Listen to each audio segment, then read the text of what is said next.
I started the recording, so as I mentioned, we'll just jump right in. Kyla was able to authenticate her ID for me, so we are good to go on that end. Her presentation is uploaded, and we have Dr. Long here as our committee member. Dr. Long, I was just describing to Kyla, we met, oh my gosh, before holiday break, I guess now. So she's been so patient waiting for her final defense here. But we will have her present, probably turn my camera off. It's up to you what you'd like to do, Dr. Long. After the presentation, chance for any questions or comments on our end for Kyla, and then we'll place her in a breakout room, and Dr. Long, you and I can discuss final defense rubrics and the outcome of the final defense before bringing her back and sharing the determination. So how does that sound? Okay, perfect. Sounds good. All right, Kyla, are you ready to go? I am. Let's do this. Okay, great. All right, so I'll hand it over to you. Yeah, okay, great. I'm going to go ahead and present the final defense for the doctoral study project of Pattern Drafting Pedagogy Research Project. Okay, so oops, let me hit it. There we go. Okay, so the topic of this research project revolves around pattern drafting, which is an essential skill for fashion students. A need exists to improve pattern drafting pedagogy at fashion colleges, and something new is happening. 3D pattern drafting software is a new tool thrown in the mix here that is not completely understood by faculty and students at fashion colleges. So that leads me to the problem statement. Spatial visualization, which is basically the act of pattern drafting, is a necessary skill for fashion students, but pattern drafting skills are challenging to teach, learn, and acquire, and there have been new advances in technology. Fashion students are also, they're entering the apparel industry lacking required skill sets, so pattern drafting teaching methods in fashion colleges need to evolve. The purpose of this research is to identify methods to improve pattern drafting learning. Okay, so our theoretical framework includes spatial cognition theory, which relates to how individuals interpret existing environments. So again, with pattern drafting, for those of you who aren't too familiar with it, you have to look at a flat shape and visualize how various shapes will look once sewn together in a 3D garment, and vice versa. Look at a 3D garment, physical garment, and visualize what the flat shapes would look like. This ability differs between individuals. However, there are processes and ways to improve this ability. Hold one second. Dr. Mollyville, I saw Dr. Long left. Should I wait until he can get back? I think he's back. Are you back, Dr. Long? I saw like a little note, yeah. It says he's Dr. Long 2 is in the room. Oh, got it. Okay, cool. I'll keep going. I think you're good. Keep going. Okay. He's having sound issues. Okay. Okay. No worries. Keep going. Good notice. Okay, cool. Okay, and then the other theory we use in this project is the constructivist learning theory. Learners construct individual knowledge by engaging in active tasks and experiences. This can help us identify innovative instructional approaches. So that leads us to the research questions. We have two. What are the perceptions of students of the recent technological tools used in pattern drafting? And the second question is, what are the experiences of students with the recent technological tools in pattern drafting?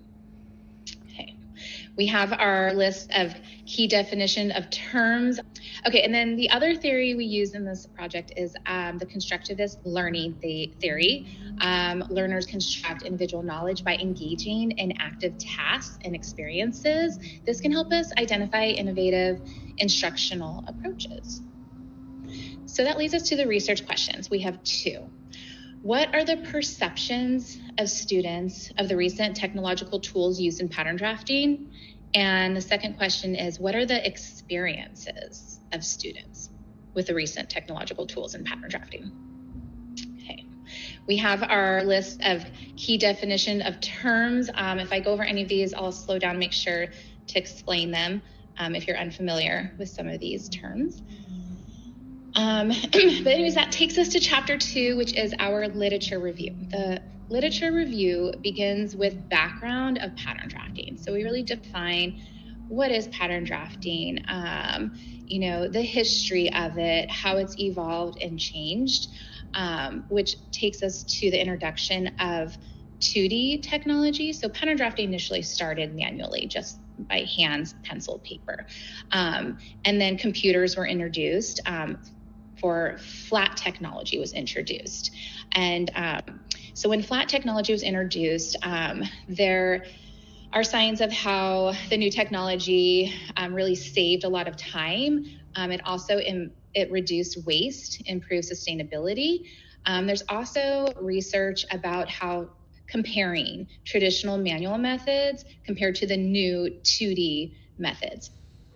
But then a few years later, 3D technology is now introduced. So 3D takes the 2D technology. So the 2D technology, you still have some vector images of shapes on the computer screen, but 3D has another little split screen where you see like an avatar of a fit model of a human being, and it takes those flat 2D shapes, sews them up into 3D garments. So you see how the 3D garment would fit on. So this is new technology, and there's research out there researching the benefits of this new tool.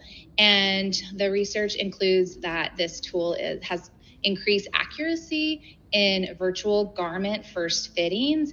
It also documents accurate fit model representations in various sizes and various poses. Here is a visual from one of the instruments used to measure spatial visualization skills, like how well someone can visualize a flat pattern into a sewn garment. This is a very common spatial visualization test used in the apparel industry. There are other spatial visualization tests for other industries, but for fashion and clothing, this is the most common one. It's called the ASVT by Workman et al. From 1999. This is an example of question number 14. So here on the left, you have 5 shapes, and the test taker will look at those shapes and try to visualize how would they be sewn up into a garment, and then they choose which garment they think it is.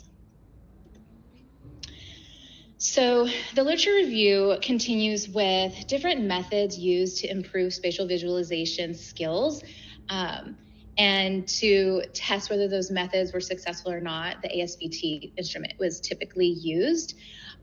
So things that did improve spatial visualization skills include pattern drafting classes, sewing classes, as well as illustration classes. Another thing that also improved spatial visualization skills was 3D methods as well, was shown to aid in improving spatial visualization skills as well. The literature review continues to cover research about efforts to improve pattern drafting education. One method was to incorporate new 3D technology into the curriculum as a method to improve pattern drafting education. Another method was to use creativity through experimentation as a method to improve pattern drafting. The theories that were used, again, the first one was spatial cognition theory. This is how individuals interpret existing environments, but internally, their mind. And so from it is spatial visualization is a term that we'll use a lot. And these skills, they are not static in an individual. They can change. They also differ between individuals, and processes exist to improve skills. So spatial visualization is used in pattern drafting. The ASVT, which we saw that illustration earlier, is an instrument to measure levels of spatial visualization in an individual. And apparel training has been documented to improve spatial visualization skills, and 3D is a new tool that has also been documented to improve skills. The constructivist learning theory is the second theory we used for this research. This is when learners construct individual knowledge by engaging in active tasks in a simulation of prior knowledge. This will help us identify specific classroom learning activities that are hands-on. Okay, chapter 3, our method and design of this research project. We are using a qualitative research method. This includes individual experiences, research in pattern drafting with 3D technology is relatively new, so the qualitative model will allow for an exploratory analysis. Basic qualitative design was used. This includes qualitative interviews and a qualitative focus group. Participant subjective view of an experienced event. Phenomenology, case study, and observational research were considered. However, they would not capture the entirety of this phenomenon being explored. Purposive sampling was used. I think that's something really special about this particular project. We recruited volunteers who had recently participated in a pattern drafting class at a college. And because 3D technology is relatively new, we only selected participants who had completed the class within the last 4 years, so between 2020 to 24. Social media was used to recruit participants. We got approvals from Facebook groups, one Discord group, YouTube, and instructors to send out our social media flyer. We had support. It was really exciting to see just people who saw the flyer respond back and say that this research was a really good idea, and them just confirming the pattern making it's hard to learn. So it was interesting.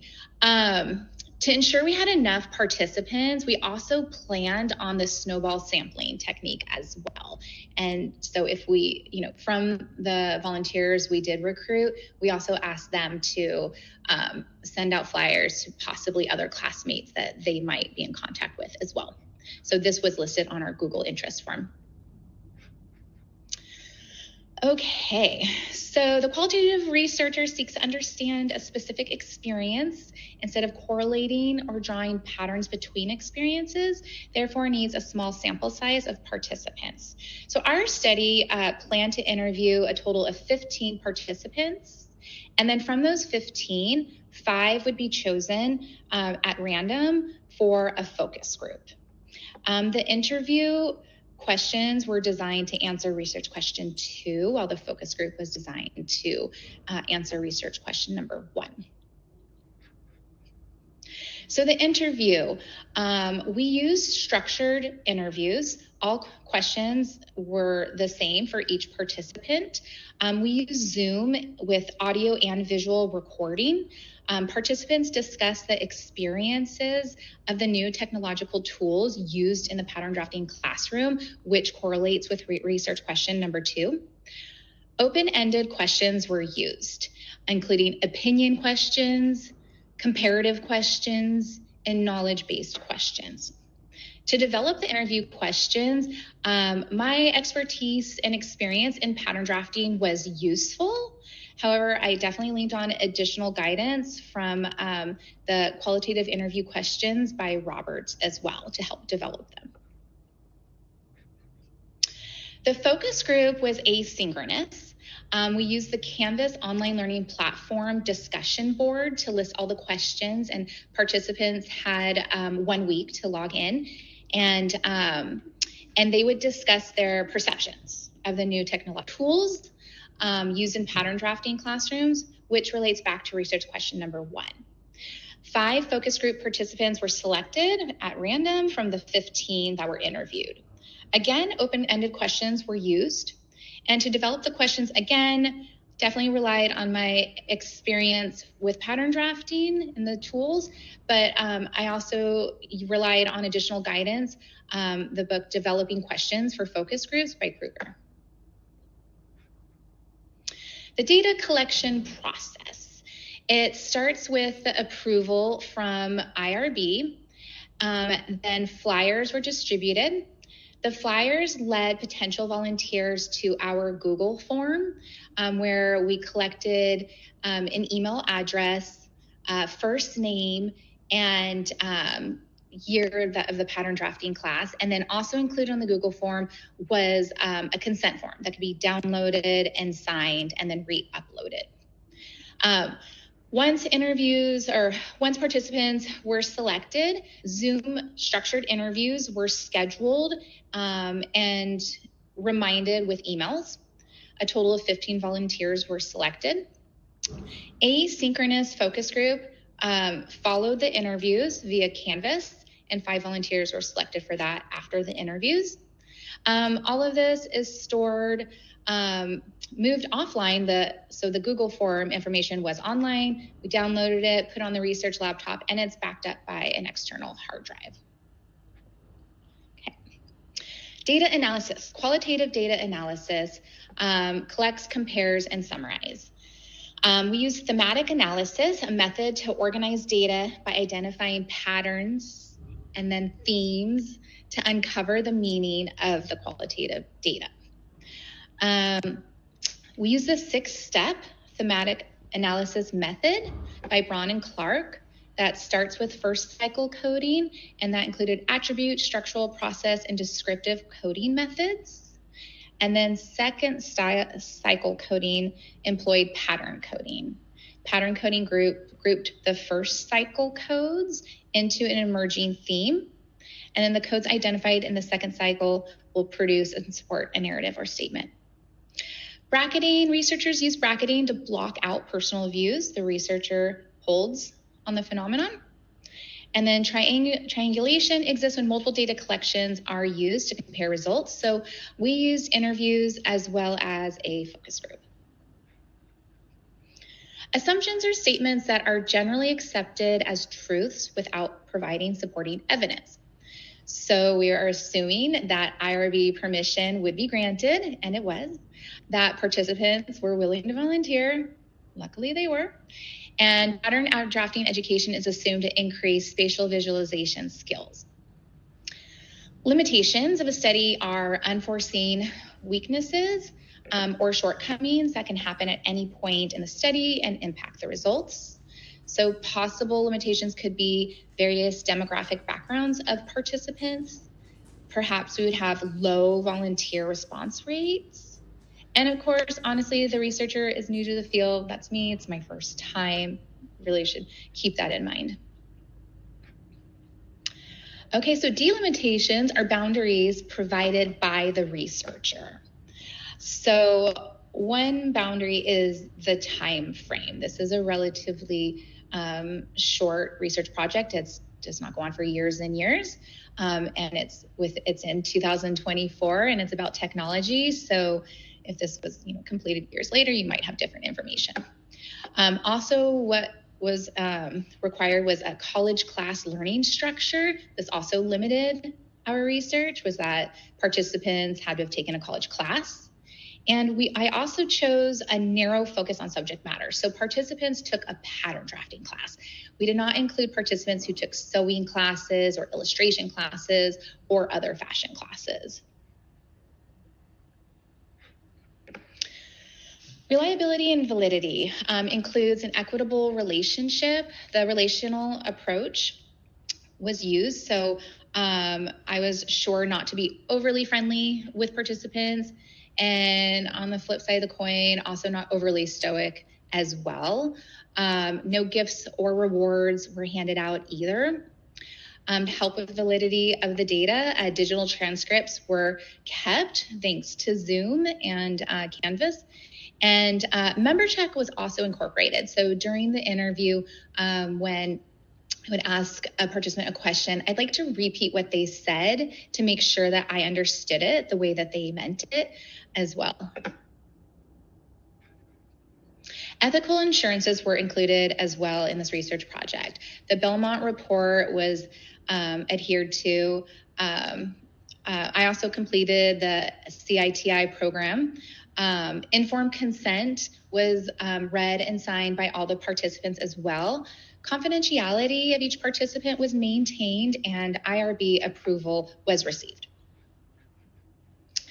Okay, so this is going to take us to chapter 4, where we're going to review the collection process. So IRB did approve our doctoral study project on July 25th, 2024. On that day, flyers were disseminated across 6 Facebook groups and 1 Discord group, collectively engaging potentially over 61,000 social media users. However, the initial response rate was minimal, with only 3 volunteers completing the Google interest form within basically the first week. That's worrisome, since the way social media feeds work, like, it's just lost. New people are not going to see your flyer after 6 days. So on July 31st, the IRB approved additional strategies to enhance recruitment. So the initial social media groups that were targeted were really about users who were interested in the topic of pattern drafting. So we expanded and reached out and got permission from more groups on social media, on Facebook. But this time, these groups were associated with fashion colleges, including fashion clubs and alumni groups, so a little more specific to our purposive population. Also included were professional groups within the apparel industry that might have members who recently attended fashion colleges. Response rate was still a little low. So the next day, the IRB approved a third strategy, which was something we really did not plan for in Chapter 3. So it's using indirect recruitment methods. So this new outreach strategy involved reaching out to pattern drafting instructors and requesting they distribute a mass email to students about the research opportunity. This helped us reach our purposive demographic, but the instructor would not be aware whether or not these students decided to volunteer or not, and they did not get to pick and choose who to send it to. They just sent out a mass email. So that was approved by the IRB August 9th, the IRB also sanctioned an expansion of recruitment efforts to include a promotional video on my YouTube channel, which is a large channel about pattern drafting as well. That same day, August 9th, the Google interest form had 20 submissions. So this is great news. And so as I went through the submissions, I noticed 2 did not meet the purposive requirements of taking a pattern drafting class in the last 4 years. So they were disqualified. And then 1 was a duplicate. So that left us ultimately with 17 participants, and 17 interviews were scheduled. Unfortunately, 2 participants failed to attend. There were no-shows, and they didn't respond to follow-up attempts. But the remaining 15 participants were all interviewed, and all 15 of them agreed to participate in the focus group. So 5 were randomly selected just through a drawing process, like names on a paper and pulled out of a bowl. Okay. Review of the analysis process. Triangulation employed multiple data collection methods. So this project used interviews and a focus group to help enhance the validity and reliability of the findings. The data screening process. The recruitment process described in the IRB outlined a goal of interviewing 15 volunteers, with 5 of those randomly selected for participation in an asynchronous focus group. The sample description. A purposive group of participants was selected based on completing a recent college-level pattern drafting course. So this is the list of the 15 participants that were selected. On average, they were female. There's 4 males out of the 15. I also found the location of states fascinating. That was really interesting that we had participants here in California. That's where I am on the West Coast, but then also on the East Coast in New York. We had them up north in Washington and Oregon, as well as south down in Florida, and then also smack in the middle in Texas. I thought it was really fascinating to be able to interview such a distribution of participants. And it's something we probably couldn't have done, obviously, without social media and without Zoom technology either. So I was really excited, like once I got to see who our group of participants were, and I was very optimistic about the wonderful information that they would provide. Validity and reliability of measures. So data validity. Equitable relationships were fostered to avoid power influences over participants. So I encourage participants, I introduce myself by my first name and encourage them to call me by Kyla, which is my first name.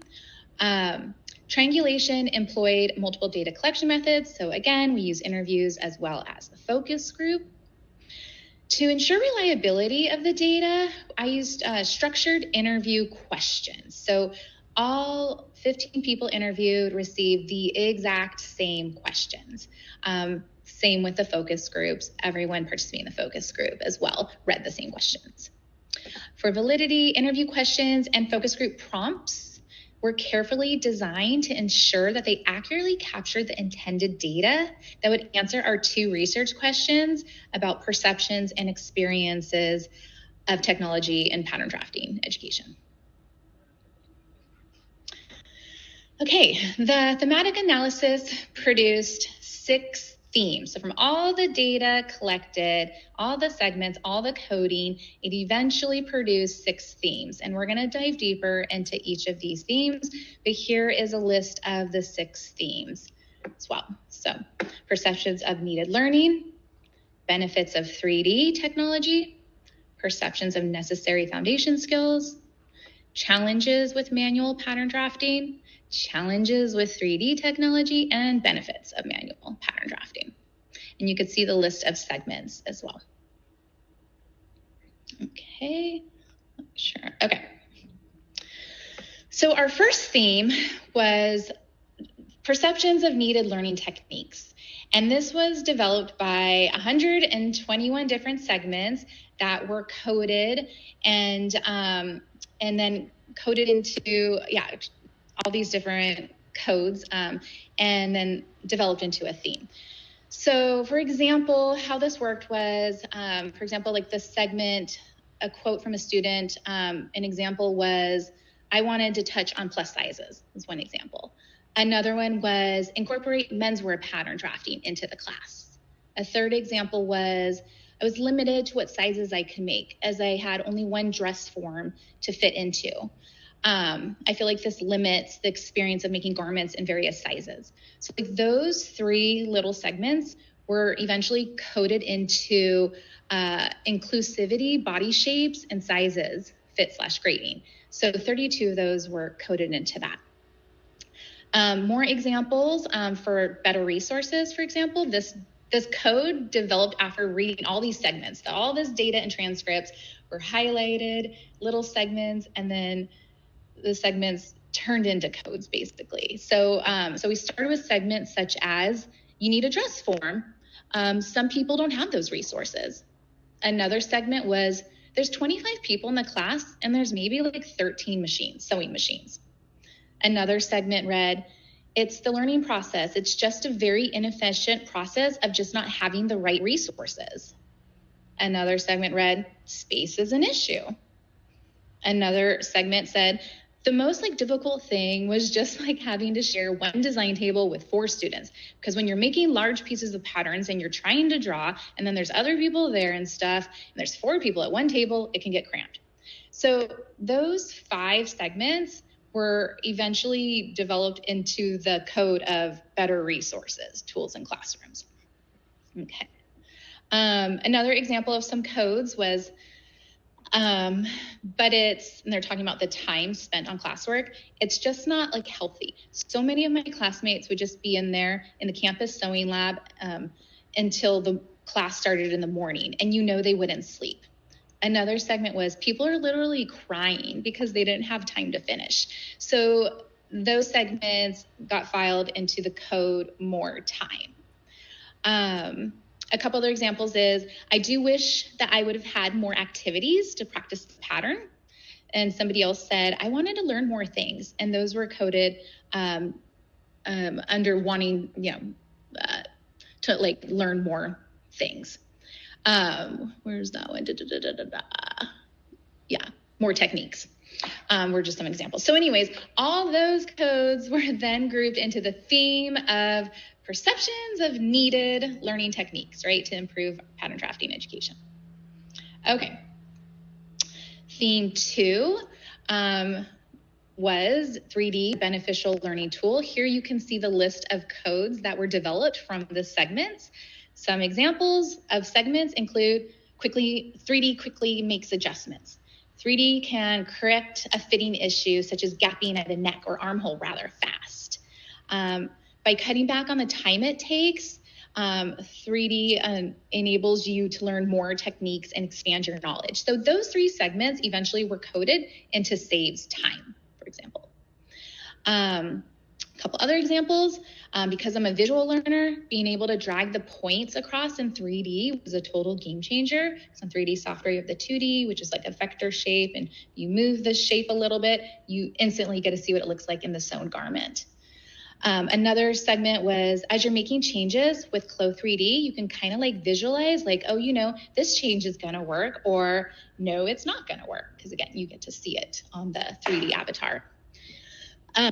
Another segment was Clo 3D and Optech software programs really help students visually see the design and details and scene placement of their designs. So those segments eventually were coded as visualization of sewn garment.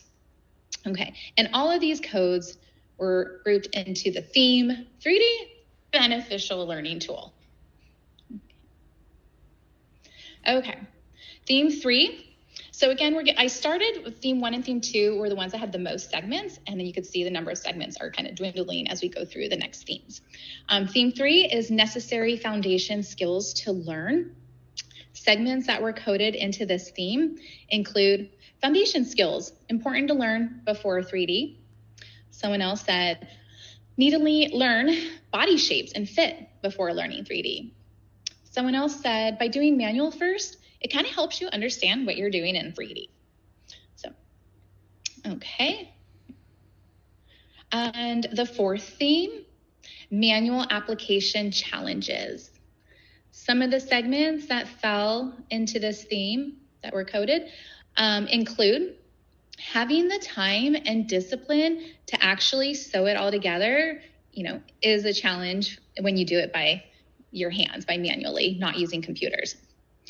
Another participant shared their experience of dealing with the inaccuracies of a first fit when they explained, and you think you have the right measurements, right? And then you actually sew it together and you're like, why does this not fit at all? What did I do wrong here?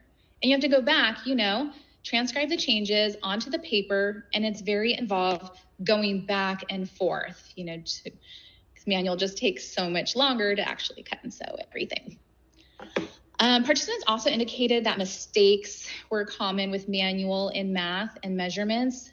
Some of the quotes include, manual can be difficult to figure out since there's a lot of math involved. Someone else said, and then another person said, I was limited to what sizes I could make with manual as I only had one dress form to fit on. Okay. Theme 5. Now we talked about the positive benefits of 3D, but a theme of application challenges also arose from the data, which is very interesting. So some of the segments that fell into the coding here that evolved into the theme include 3D was difficult to learn what tools to use and to remember where everything's located in the software. There's a lot of tools, menus, and buttons to learn. One participant noted, sometimes the pattern shapes generated in the system are not smooth since they're line segments with points. Creating smooth shaping for your seams is important. Participants also expressed concerns that 3D virtual designs would not form into the exact garments once printed. One participant said, you need to be able to make sure that what you created in the 3D program actually works in your physical life. Someone else said this might look good on 3D avatar, but I would not be able to use it for production pattern.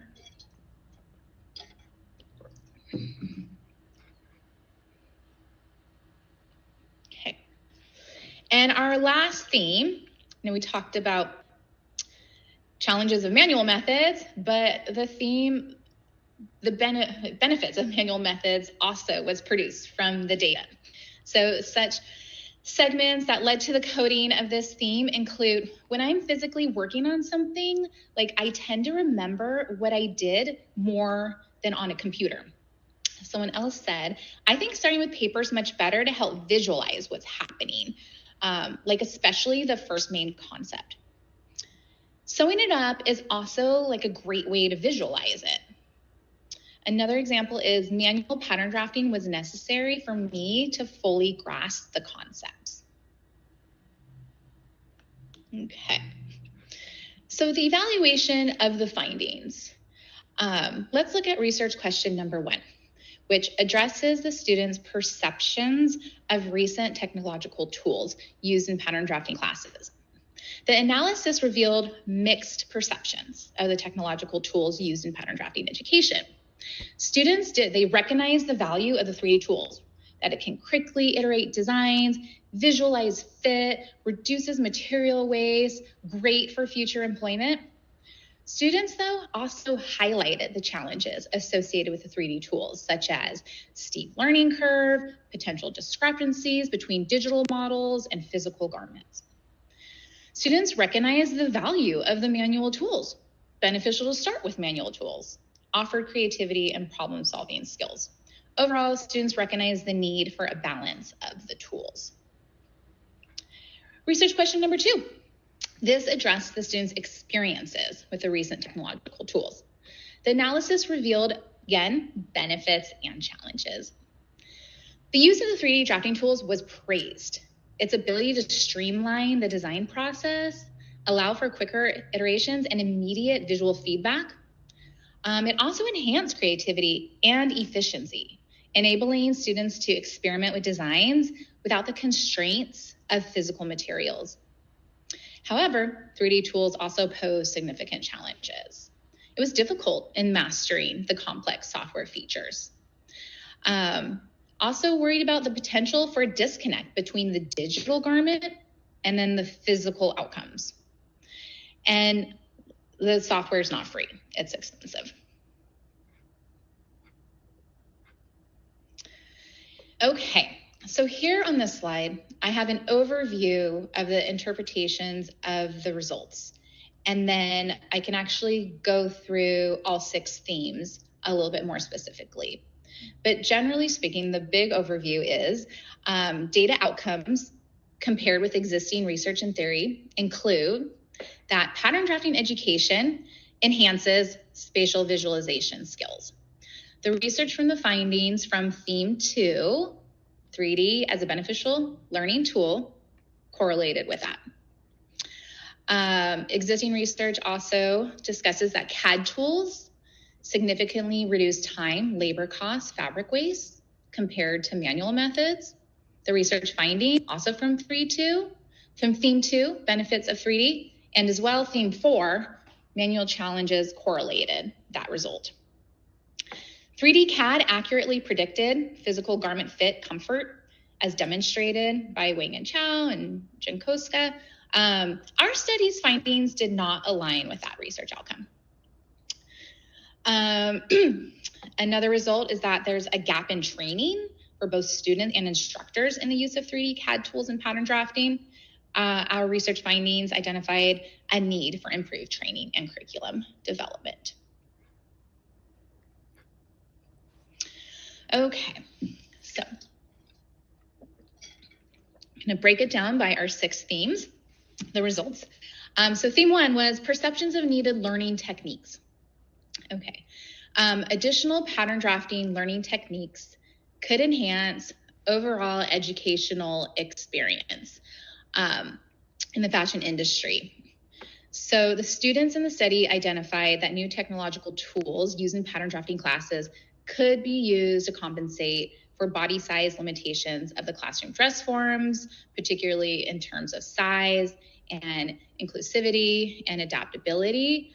Some segments from the study include, I was limited to what sizes I could make because I only had one dress form. Someone else said, we need to incorporate menswear pattern drafting. Someone else said there needs to be more help on plus sizes as well. Another result was existing research has highlighted how 3D tools reduce the time needed for tasks like fitting and pattern correlations. The study showed a benefit of new pattern drafting technological tools experienced by respondents of the study was the reduction of unnecessary effort that led to frustration and stress. So some of the quotes from the study include, when you mess up one on pattern drafting and you're not using 3D software, you're going to have to go and maybe make 3 more and hopefully maybe one of those turn out the right way. Another student said you can implement various foundation pattern making concepts quickly and utilize what's best for the design. Theme 2, 3D as a beneficial learning tool. Technological tools beneficial for reducing waste and conserving resources. Participants agreed. The data aligned with that. Being able to sew up samples in the program reduces the cost of materials and supplies, which I think is great, and it also reduces waste. Another participant actually noted that 100-yard rule was used in each pattern drafting class, and it all resulted in just waste. Another result is technological tools are essential for advancing in the apparel industry. Quotes from the study include 3D, that's the next step in the whole industry. Someone else said industry is definitely going in that direction, meaning 3D. Another result is 3D is beneficial at speed, increasing speed as well as efficiency. Some quotes from the study include, you can correct a fit issue rather fast. By cutting back on the time it takes, it frees up more time to learn other techniques, expand your knowledge. Someone else said pre-built bodices save time. And someone else said software has pre-made patterns and your work is already 20% done. Okay. 3D is a beneficial learning tool, also helps increase visualization. Students from the study, quotes include, said, I'm a visual learner. Being able to drag the points is a total game changer. Someone else said, it helps, you understand. Being able to see the fit of something in 3D definitely helps the obstacles of redrafting and redrafting and redrafting. You know what I mean? Having an instant verification, even if it's not 100%, how it's gonna look on the body, you can automatically tell if you messed up on something. Another result of the results under the theme 3D is a beneficial learning tool is that 3D can enhance the design process and creativity. Quotes from the study include, it helped me become a better designer and also be able to show different designs quicker. Someone else said, I think it also brings out more of the creativity in the pattern maker or designer, because when you sketch something, you're so focused, that's okay, that's how I want it. Hold on a second. But then when you see it on the 3D avatar, you're like, I don't really like that. Or you can put on different fabrics and colors. And your eye becomes better trained for what silhouettes actually work with a particular avatar. And what you're thinking firsthand was well, now this is better. And you don't have to waste time cutting a sample and sewing it up.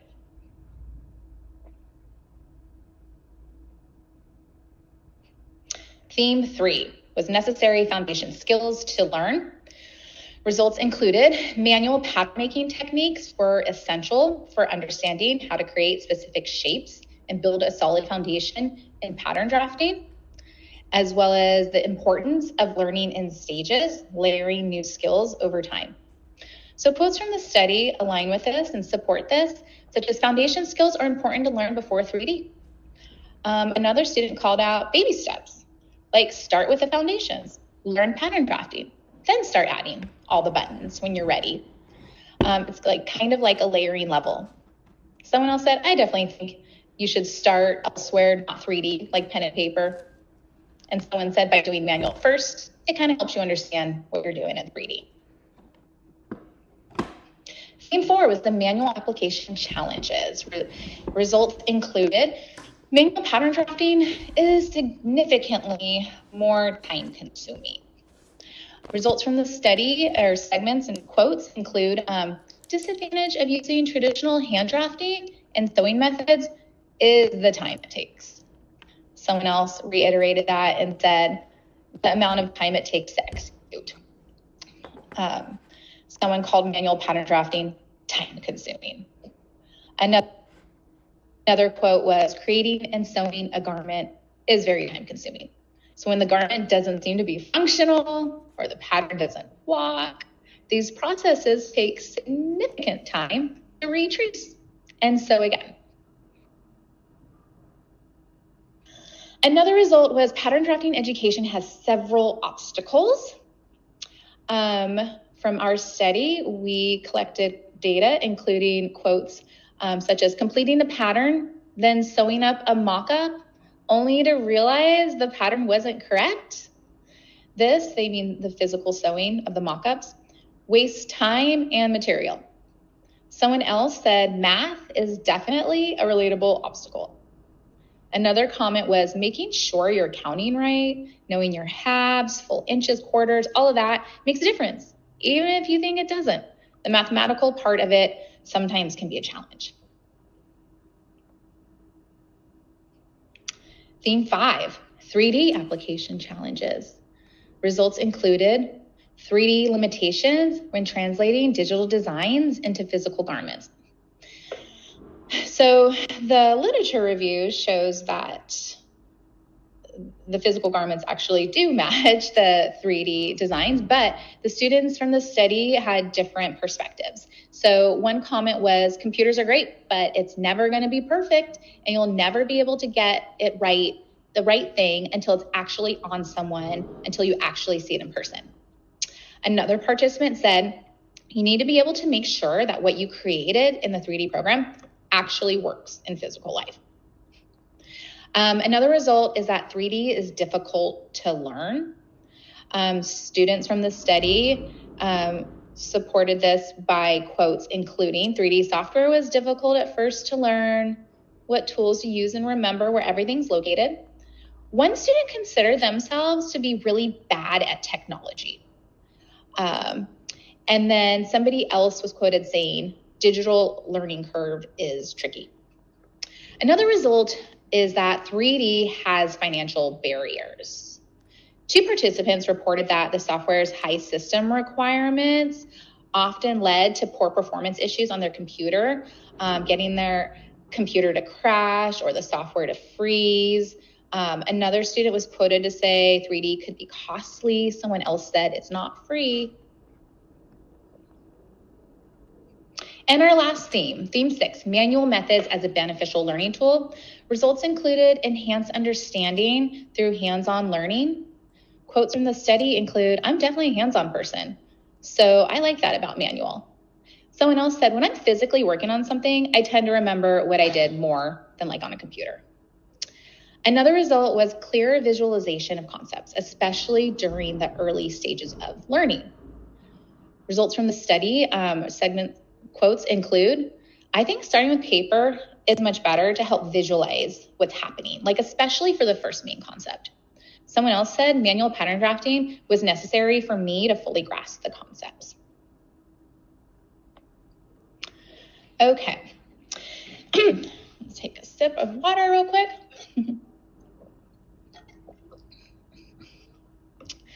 Implications for theory. So how do the results of the study align with the existing literature review that we covered and existing research out there? So theme 1 was perceptions of needed learning techniques. So Avalon and Motif, they identified that students need to be better prepared for the diverse demands of the fashion industry. From our study, students desired to learn more techniques, but the time constraints of the semester limited their ability to do so. One quote was, cutting back on the time it takes, they mean manual cutting and sewing of samples, it frees up more time to learn other techniques and expand your knowledge. Another implication for theory was academic accounts of challenges in adopting new technologies. So Ugu et al. Identified that there was resistance to change among educators and that there's a need for continuous updates to software and training methods for educators. Results from our study include the identification of underskilled faculty. One quote was, "You do need someone who is more versed in the software before they can teach someone else." Someone else said, "Need for ongoing software accessibility." Okay. Theme 2, 3D is a beneficial learning tool. Improving spatial visualization skills and enhancing the learning process is a benefit of 3D. There we go. So Janos and Gula, they actually researched first grade engineering students, and they were able to demonstrate that 3D modeling improves spatial visualization skills by offering instant visual feedback, particularly for learners with lower spatial ability. Another study by sixth graders in an ITS class also reported that students using 3D CAD tools performed better in spatial visualization tasks. And then a third study by Chang was about chair design, and they found that students using 3D software tools created designs with higher creativity and functionality due to the improved ability to visualize their work. Our study also noted that spatial visualization was improved with 3D. Using 3D software and pattern drafting allowed students to visualize how garments would fit on a virtual body, quickly identifying mistakes and to make corrections, which minimize the need for repeated drafting. A quote includes, "You can draft out your pieces and then you could put it on a virtual body and kind of see how it's gonna fit." Someone else said, "Being able to see the fit of something definitely helps the obstacles of redrafting and redrafting and redrafting." Another implication is waste. 3D has the ability to reduce waste, promote sustainability. The literature found that 3D virtual garment and avatar technology could significantly reduce sample waste and prevent overproduction by allowing orders to reflect actual demand. Jankoska and Wang and Chow also noted that the role of 3D technology in speeding up product life cycles while reducing costs and supporting sustainability efforts. Data from the study supported this. 3D software and pattern drafting was seen to minimize the need for physical materials, reduce fabric waste, and conserve resources by allowing digital samples to be created and adjusted before physical production. Quotes from the study include, "Being able to sew up samples in the programs reduces the cost of materials and supplies." Another participant simply said, "3D saves trash." Someone else said, "Being able to sew up samples in the programs," someone else said, explained, "We had like a 100-yard roll, and like each class we would go through it. So it's just so much waste." Theme 3, necessary foundation skills to learn. In literature, the scaffolding concept, learning theory, suggests that students need a solid foundational understanding before progressing to more advanced tools. Data from the study correlated with that finding. Quotes included, "Foundation skills are important to learn before 3D." Someone else said, "Learning actual pattern drafting before you go into 3D is way more helpful." Another person thought that starting in 3D was a little rough. The constructivist theory emphasizes the importance of active engagement, which aligns with the descriptions of hands-on activities described by the participants of the study. One student said, "By doing manual first, it helps you understand what you're doing in 3D. Theme 4, manual application challenges. The literature identified that patterns drafted by students tend to not correctly represent the resulting student-sewn garment, since the garments change drastically from the original pattern shapes due to the amateur sewing skills of the student. The study also reflected that obstacles, identifying incorrect measurements, time required to sew garments in order to test the pattern fit, and the discipline to sew the garments correctly needed. The literature identified that manual applications can be time-consuming. Research by Data et al. And Musa Ibrahim and Agu compared the benefits of manual pattern drafting to 2D CAD pattern drafting and found that CAD tools completed pattern drafting 3 times as fast as manual pattern draft applications. Wang and Cho showed that, oops, oh no, let me get my little thing back. There we go. Showed that 3D pattern drafting of a wetsuit could be completed in under an hour. From the study, participants also found manual application time-consuming. One participant shared their experience of dealing with inaccuracies of a first fit when they explained the time-consuming process of going back and forth between sewing the garment, adjusting the pattern for fit, and then sewing a new garment to test that adjusted pattern. Theme 5 was 3D application challenges. The literature showed that 3D software accurately represents the physical fit of a garment from a pattern. However, the data from the study did not align with that existing research that emphasized the accuracy and efficiency of 3D. Perhaps the reason is that students may have lacked the proper foundational training in manual pattern drafting before engaging with 3D software. Theme 6, manual methods as a beneficial learning tool. The constructivist learning theory basically suggests that engagement of active learning tasks aligns with the constructive learning theory in which learners construct individual knowledge by engaging in active tasks and the simulation of prior knowledge. From the study, students were quoted to say, when I'm physically working on something, I tend to remember it more than like on a computer. The literature also noted that spatial visualization was improved after pattern drafting. The study also supports that with the quote, for example, manual pattern drafting was necessary to fully grasp the pattern drafting concept. Someone else said sewing the pattern up is also a great way to visualize the garment. Okay. So based off the data themes, 7 implications for practice emerged. This is a list of all 7 of the implications that emerged from the themes and the data. And I'm going to go over each one individually. Okay. So the first one is enhancing curriculum design to accommodate advanced learning opportunities. This was really supported by Theme 1, Perceptions of Needed Learning Techniques. A gap in the pattern drafting curriculum was identified where students desire to learn more advanced techniques. Issues included the semester's time limits, wanting to learn menswear and plus sizing, also evolving demands of the fashion industry as well. Okay.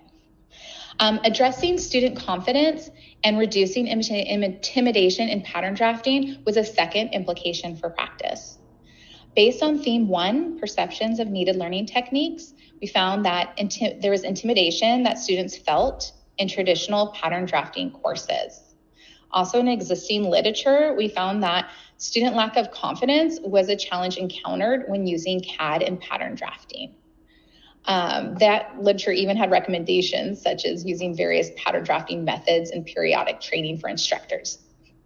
And a random suggestion of teaching pattern drafting in the morning. I don't mean to say random, but that was very specific suggestion to teach pattern drafting in the morning hour. Literature also collected evidence of student intimidation, recommended that pattern drafting classes establish a welcoming approach, and suggested embracing negative frustrations as positive disruptions. Another implication for practice, the third one, is addressing mental health by leveraging time-saving benefits of 3D tools. This was pulled from the first theme, Perceptions of Needed Learning Techniques, which identified that there are time-saving benefits of 3D. And there's positive influence of 3D software on students' mental health. The next implication for practice is to utilize 3D tools to promote sustainability in fashion design. This was derived from theme 2, 3D as a beneficial learning tool. Integrating sustainability-focused content into curriculum can encourage students to adopt practices that align with industry trends towards more eco-friendly production methods. There are sustainability benefits of 3D that minimizes the need for physical samples. And 3D garment fit simulation can accurately predict physical garment fit as well. Another implication for practice is to utilize 3D tools to improve spatial visualization. This came from theme number 2, 3D as a beneficial learning data. Use of 3D software supported students to visualize two-dimensional flat pattern shapes in the form of three-dimensional garments. So visualizing sewn garments was seen as something that is difficult when corresponding to flat shapes. Another implication for practice, integrating 3D software with traditional pattern drafting techniques. This was pulled from data from themes 3, 4, and 6. A blended approach to pattern drafting curriculum could be useful, which means incorporating traditional pattern drafting techniques and 3D software. Obstacles of working solely with manual pattern drafting methods exist, such as precision, time constraints, and the manual tools required. The last implication for practice is improving instructor training on 3D tools. This was pulled from data from theme 5, 3D application challenges. There was shown to be inadequate instructor training experienced by participants of the study, and the literature supported the need for improved instructor training as well, which identified resistance to change and lack of familiarity with new technology as barriers to its effective adoption in education. Okay, implications for research. Expected and unexpected findings uncovered. So unexpected findings were the perceived limitations of 3D pattern drafting tools. The existing literature emphasized the accuracy and efficiency of 3D software.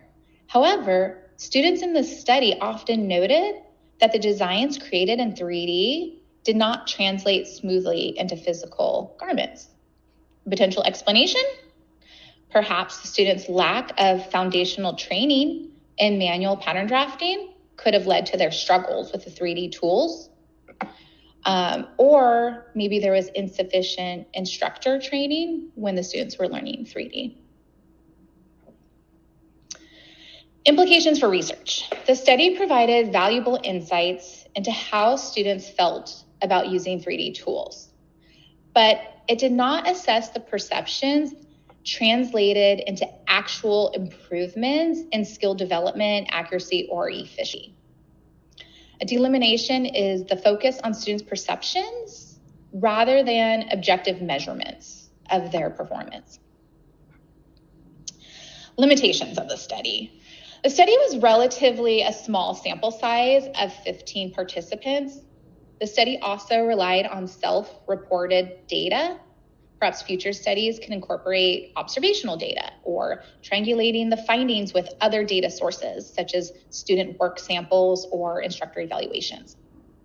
The study had a lack of longitudinal insights. It was completed in a few months.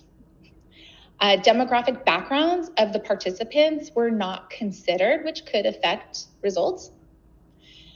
We should also consider the non-response bias. Yes, we had a total of 15 participants, but when you consider that there was thousands of users on social media who did not respond, maybe there's a bias of why not. Limitations, validity.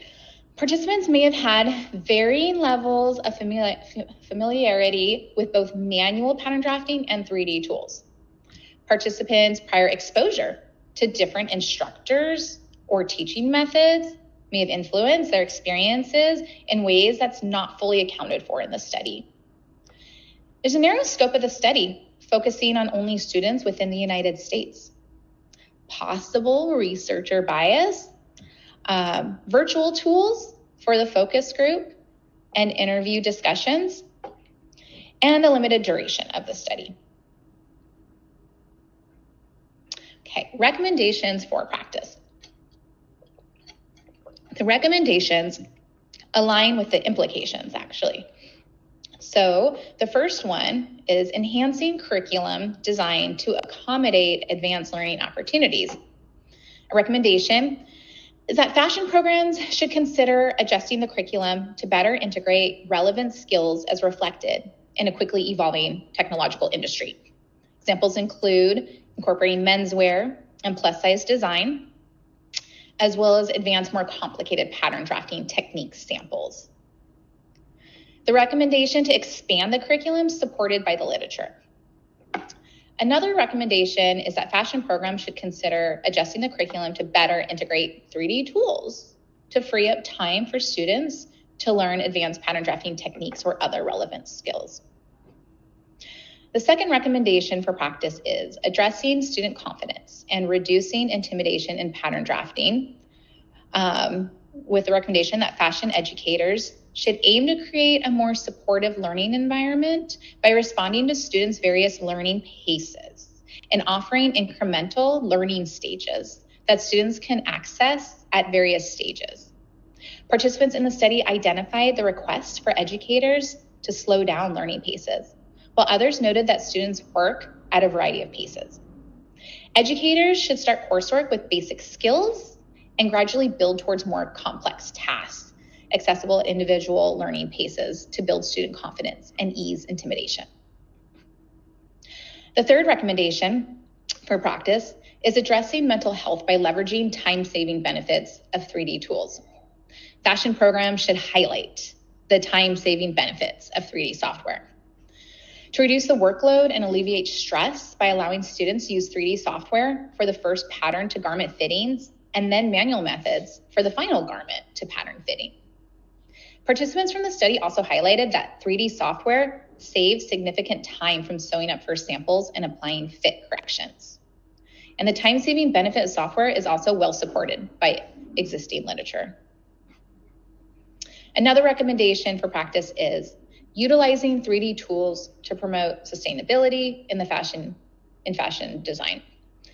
Sustainability-focused content should be integrated into the curriculum. Sustainability lessons can better prepare students for the recent supply chain issues of the apparel industry.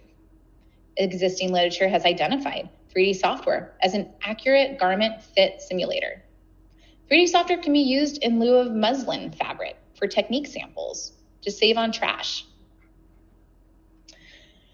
Another recommendation is utilizing 3D tools to improve spatial visualization. 3D software should be infused into pattern drafting lectures and assignments to enable students to visualize the two-dimensional flat pattern shapes in the form of a three-dimensional garment to assist with student spatial visualization.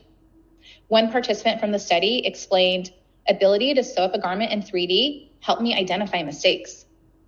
Integrating 3D software into lectures should not be overstated, as pattern drafting includes more techniques such as drafting than the skill of solely visualization.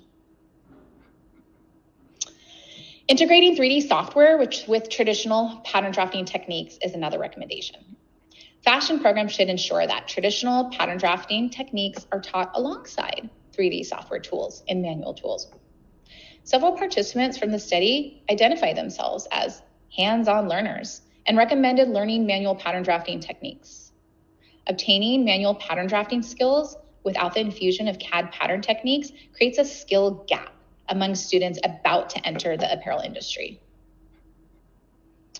And our last recommendation for practice is improving instructor training on 3D tools. Fashion programs should ensure that faculty are equipped to teach 3D software. Qualified instructors will better support 3D learning struggles participants from the study encountered when they experienced teachers who lacked 3D software training. Future research recommendations include expanding the sample sizes, perhaps conducting longitudinal studies, especially since technology, this is somewhat new. It'd be really interesting to continue this study. Exploring the role of foundational skills and the impact of instructor expertise, which shed light on factors that influence the successful integration of 3D tools. Further investigation into the efficiency of blended learning approaches will enhance the knowledge of how they can be effectively applied to improve educational practices and industry standards. Okay, so that concludes my presentation. I would love to take any questions from the committee.